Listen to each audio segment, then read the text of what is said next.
How to replace your variable valve timing solenoid on a 2017 Ford Fusion. Now you do have two of these little fellas. You'll have the inlet one, which is going to be closest to you up against the front. It should be this one here. Then you'll have the exhaust one, which will be back here. So depending on which one you'll need, those are the two. So you got the exhaust one here and the inlet one here. So how I remember is the exhaust, obviously the exhaust goes to the back. So if you need the exhaust one, it's going to be the back one. The inlet, it's going to be up front. Now the only tool you'll need is just a 8mm socket. I already went on and unplugged mine. You do have this one little bolt here that you want to take off. Be careful not to lose this bolt down anywhere inside the engine. Alright, after you get that little bolt out, what I was able to do is turn mine back and forth while pulling out on it. Now you can only get so far until you're stuck. So what I had to do, there's just a little clamp here that pushes into this little block piece that's causing. I just took both hands, one right here, and one over here. I just pulled firmly backwards, or you can take a door panel tool, get right between it, then pull it out on it. Then you just have to kind of work its way out of there. It is held in by little O-rings on it. This little guy here is held in by a little O-ring on it. Now on the new one, you can't really get this wrong here. So I'm gonna go ahead and replace both of them, but like I say, you can't really get them wrong on it by the way it unplugged. My connector was on the right side of it, so I need to find the one that's for the right side. So if I hold this up right next to each other, you see how one's on the right side, one's on the left side. So if you're looking at it, this one here is on the right side, and if you're looking at the back of it, let's say you're doing the exhaust one, it's on the left side of it. I'm pointing at the wrong one, but right here, the left side of it. So I need to get that's on the right side, so this one here. Now what I like to do, they probably come already pre-lubed on it, but I like to get some oil and lubricate that O-ring that's on there. Therefore it'll slide in nice and easy onto it.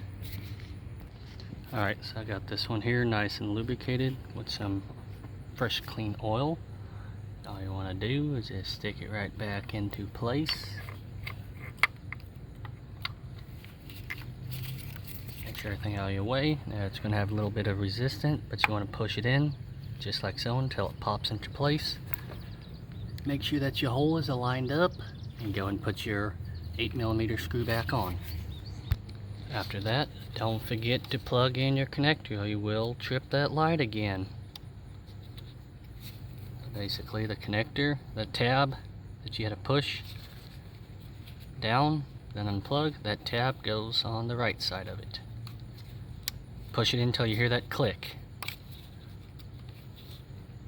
Just like so. So now I'm going to replace this one here. It's the same step. Probably won't be able to get to it, but this bolt right there, another 8mm. You want to take that bolt off. Like I say, be careful not to drop it, because if you drop it down there, you'll never find it. Alright, just like the same thing, like what I had to do. I'll wiggle it back and forth while pulling out, just like so. And go and take it off. There's my new one. It mounts just like that. My connector is on the left side if I'm looking at it from behind. So I'll be facing that way. That's the one I need. This is the new one. I'll go ahead and lubricate the O-ring on it. Alright, got this one nice and lubricated. Now you just want to do the same thing. Get it into the hole. Try being careful. Push it in till it clicks, kind of clicks, I guess you could say. But where it's nice and flush, make sure your holes are lined up. And go ahead and put your 8mm screw back in place. Alright, then go ahead and get your connector, wherever mine went off to, and go and plug it back in. After that, start it up, let it run, and check for leaks. Make sure it doesn't leak. Alright, so let my engine run for a little bit. Double check myself. I don't see no oil leaking anywhere. That's a good sign. No oil spewing or pouring out of it. Same thing with this back one. That's the exhaust one. Looking around, I don't see no oil leaking anywhere. I believe we are good. So now you're ready to put your engine bay cover on. There's a couple little ball pins that holds it into place. You just get it lined up and push it down, you're good. So hopefully that video helped you out on replacing your variable valve timing solenoid. Like I said, this is your inlet and this is your exhaust. So hopefully this helps you out. Thanks for watching.